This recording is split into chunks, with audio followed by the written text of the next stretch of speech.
What's going on, everybody? This is Brian Mazique of The Fight Guys. I'm also a Forbes contributor and write for Heavy.com, and we are talking UFC Fight Night. Tyron Woodley against Gilbert Burns. I'm not even sure what number they're calling it. It's just a fight night. It's Saturday. It's taking place almost assuredly at the UFC Apex in Nevada. They still clearing out some things here and there, but we are here to go over each and every fight on that card, and I'm going to give you the odds where they're available as well as my predictions. We are powered by Fight TV and presented by Bet Online. Unfortunately, we don't have the odds for this first fight, which is Chris El Guapo Gutierrez against Vendetta Vince Morales. This is probably the fight that will start off the show, and it's a fairly interesting bantamweight bout. Both of these guys have fought at featherweight. Vince Morales, most of the early portion of his career was contested at featherweight, but now he's a bantamweight, been that way for most of his last 5 to 7 fights. And he comes into this one, in my opinion, without having the official odds from Bet Online, this would be a fight I would look at him as being an underdog. I can't officially say that, obviously, without the Bet Online odds, but that's the way it just feels when you look at a fight. So a lot of times before you even get an opportunity to look at the odds, you kind of get a feeling for who would be the favorite and who wouldn't be.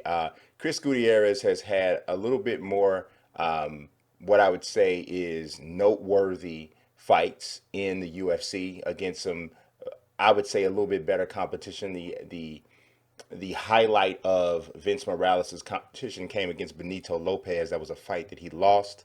And when you just look at both of these guys, the way they carry themselves, the way they go about their business in the octagon, one of the things that jumps out at me is confidence.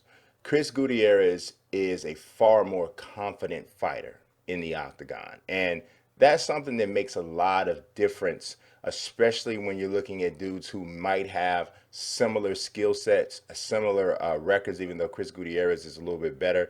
This says 14-3-1. You look at Sherdog, it'll say 14-4-1.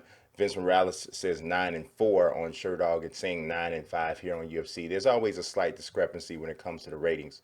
If you look at from a physical standpoint, Chris Gutierrez is 5'9". Morales is listed as 5'7", which is funny because Morales was fighting at 145 a little bit longer than Gutierrez. But if you look at both of those guys in the octagon, there's no question which guy looks to be the bigger, stronger athlete, and it's definitely Gutierrez. He does give up a little bit in reach, but not, and that's in armpit to fist reach, but not in leg reach, which I think is a very important factor in this fight because Gutierrez utilizes the kicks quite a bit, whether it's kicking the base or creating a space finder and just something to disrupt the rhythm of his opponents. He uses it at all levels for the most part, so you really cannot relax. He always comes out with his ankles and feet taped pretty much for almost every fight.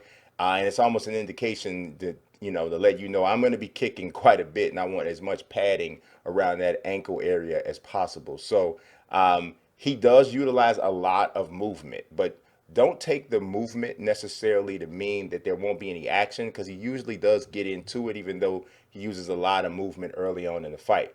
One thing to remember about this particular event as it pertains to pretty much every fighter, but especially a guy like Gutierrez who moves around so much.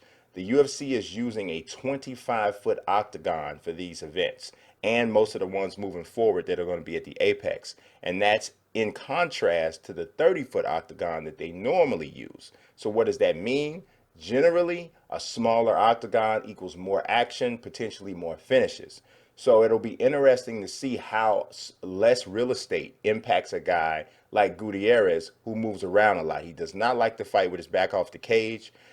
He usually skirts left to right immediately as soon as he feels that. So in a smaller octagon, he's going to more than likely be in that situation more than often. So we'll see whether or not he makes a more concerted effort to stay in the middle of the octagon and doesn't, skirt the cage or the octagon fence as much as he usually does.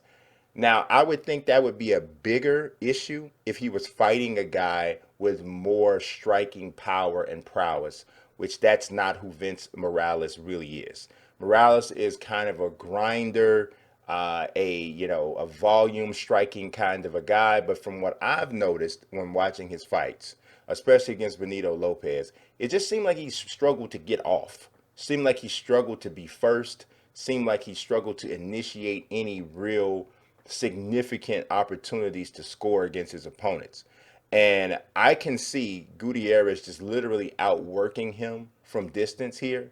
Gutierrez sometimes can get taken down. I think he has a 66% takedown defense.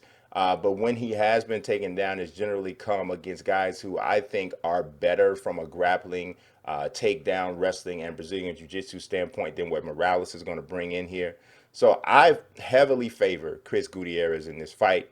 I don't know when those odds will be out. When they are out, just remember here that my personal prediction is that Gutierrez gets this victory. I don't know that I see him getting a finish because that just hasn't been his style. He actually made a comment in one for after one of the fights that he had. I believe it was against Ryan McDonald. He was performing well, easily up on the cards, and said that he could have gotten a finish, but he wanted to get that extra octagon time because this was earlier on in his career. Fast forward to Saturday, we're later in his career. He obviously needs to make some level of a statement so that he can move towards being ranked. We're also in a smaller octagon, and he's also probably facing, in my opinion, I would say maybe the least skilled fighter that he's faced so far.